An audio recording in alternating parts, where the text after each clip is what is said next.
everyone. Welcome to our second day of reading Hate That Cat by Sharon Creech.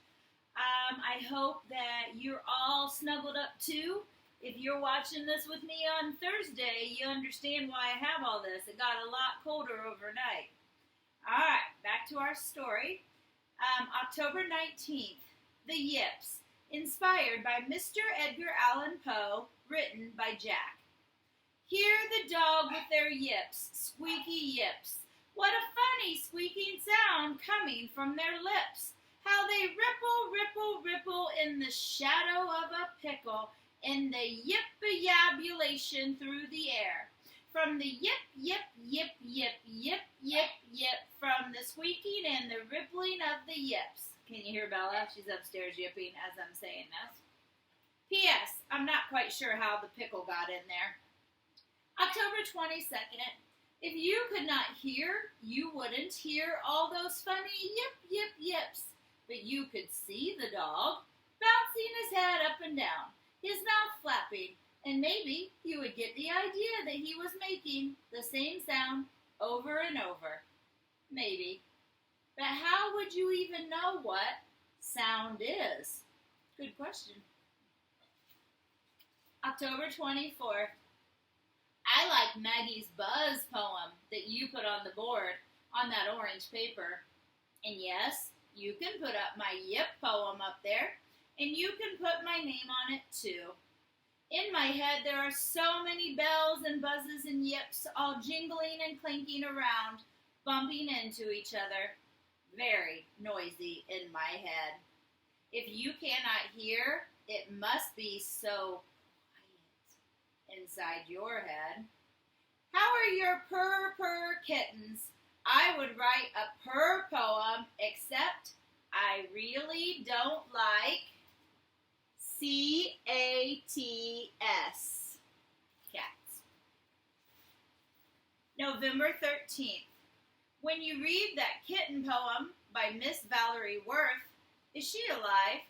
I could see the black kitten dancing sideways and leaping and crouching with her eyes round as oranges, and I could see that black kitten pouncing with her cactus claws on a piece of fluff. It made me laugh, that black kitten.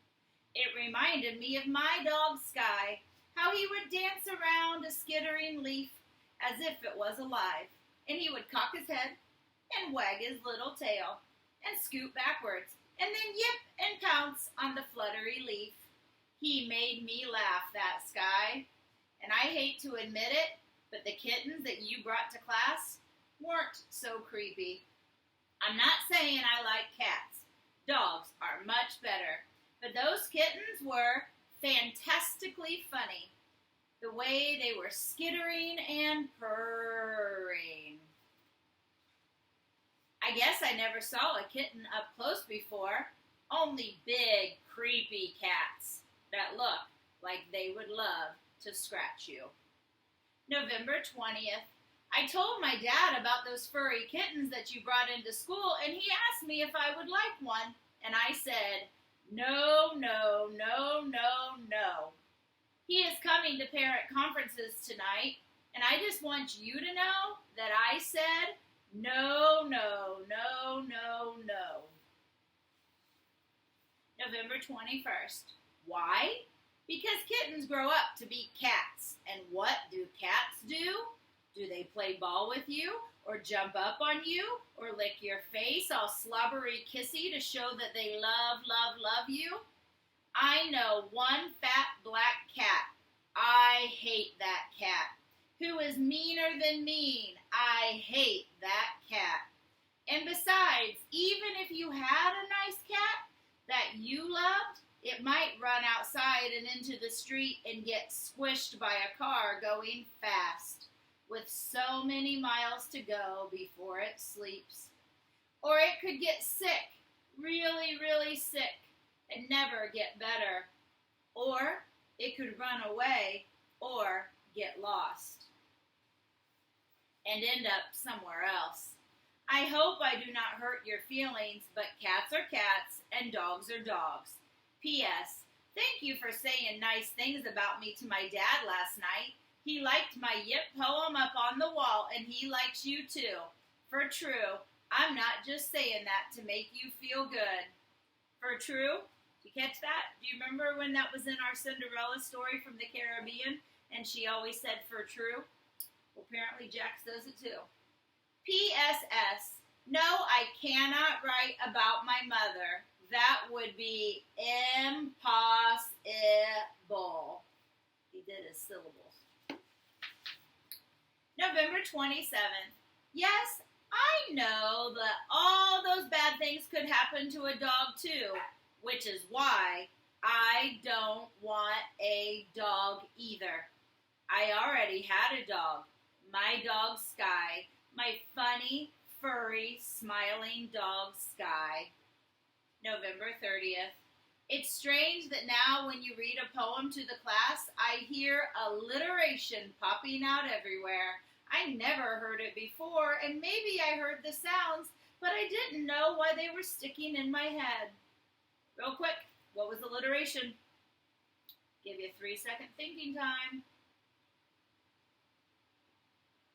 Oh, I can't hear you. I hope you said alliteration is repeated beginning sounds in a sentence or a line or a phrase in writing.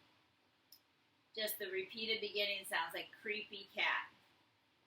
Yesterday, after you read the Eagle poem by Mr. Tennyson, is he alive? Those first 2 lines stuck in my head. He clasped the crag with the crooked hands, close to the sun in lovely lands. I could see that eagle. Reminds me of our story, Fly, Eagle, Fly, huh? I could see that eagle all day long, clasping the crag with his crooked hands in those lonely lands, just sitting up there watching before he F-A-L-L-S. Boom, like a thunderbolt. Does he swoop into the sea and snatch a fish? Or a little mousie on the hillside? Or a creepy cat? Sorry, just kidding. December 4th. The Dog, inspired by Mr. Tennyson, written by Jack.